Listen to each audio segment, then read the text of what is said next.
Gosh, this is a video I've been itching to make for at least a few years now. Couldn't really find the words to say what I wanted to, but I think I got it now. So, lo-fi hip-hop is kind of a hate it or love it kind of genre for me. Some people see it as a continuation of the sound that J Dilla and Nujabes is trying to push, or a way for producers to get away with lazy and generic sounding production. I've been making beats for about 5 years, and I've been heavily influenced sound-wise and technique-wise by the two aforementioned artists. Despite that, I don't really like being associated with lo-fi, but we'll get into that later. In my opinion, the genre has gone kinda stale. Why?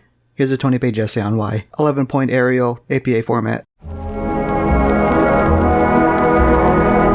For as long as this genre has been relevant, I feel there hasn't been much of a drive to push the sound in new directions or to do something different. Take Vaporwave for instance. When most people think of Vaporwave, we think of Photoshop by Macintosh Plus or Blank Banshee. You know, entry-level Vaporwave. Then we have these albums kind of chilling below the Vaporwave iceberg.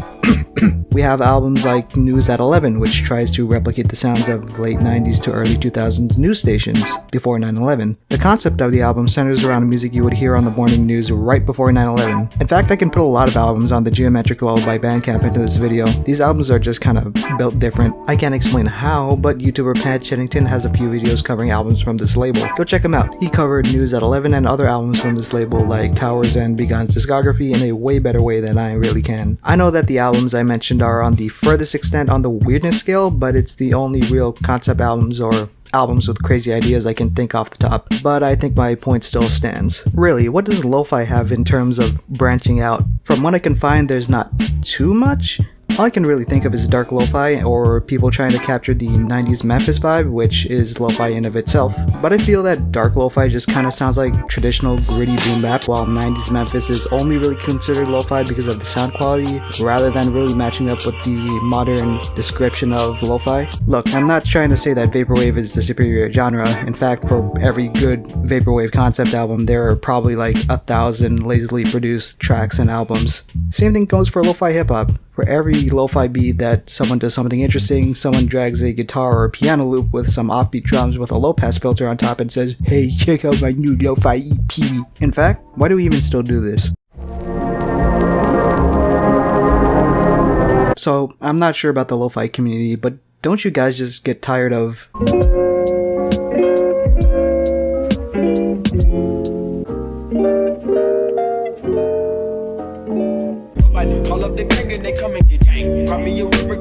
or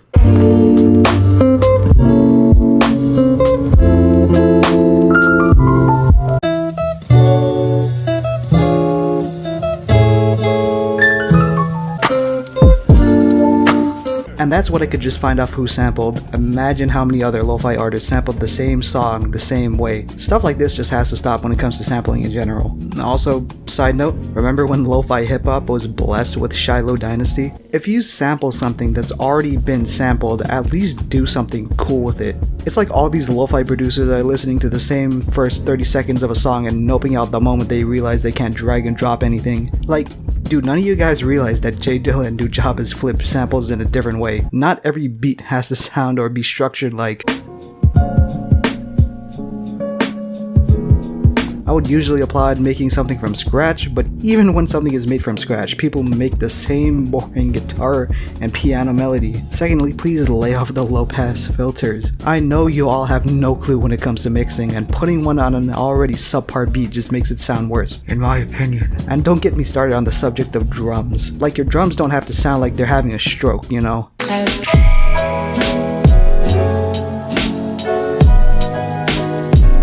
Yes, I know J Dilla did this technique, but he implemented it in a way that didn't sound awkward. Now, I'm not saying that all lo-fi producers do this, and actually some of us can flip samples interestingly, use slightly offbeat drums effectively, and use low-pass filters when appropriate, but I think a lot of lo-fi producers misuse them and make the genre just seem a lot more amateurish than it really is.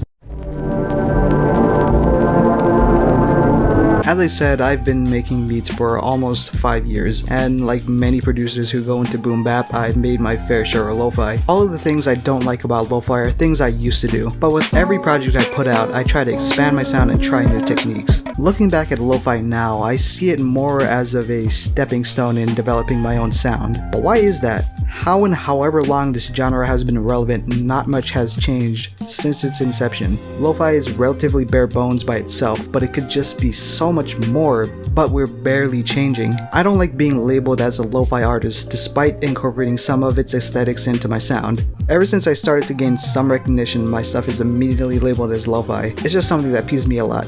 To tell the truth, I don't listen to a lot of lo-fi hip-hop. I have Knowledge, Ginseng, Tampa Beats, and some one-off singles by Burbank or The Deli in rotation, but I can't think of a memorable track that ever played off of a lo-fi hip-hop radio station. Random tangent, but I've always considered Nujabes to be the precursor to lo-fi rather than J Dilla. Nujabes tended to lean into that jazzy sound while Dilla experimented with different sounds throughout his entire career, especially so in the years leading up to his death. End of tangent.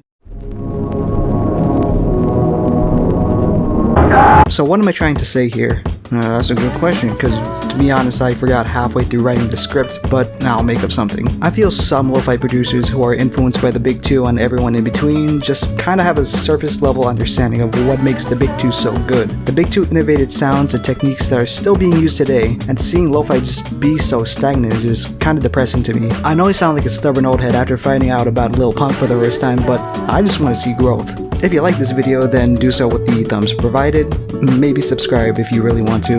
I'm out.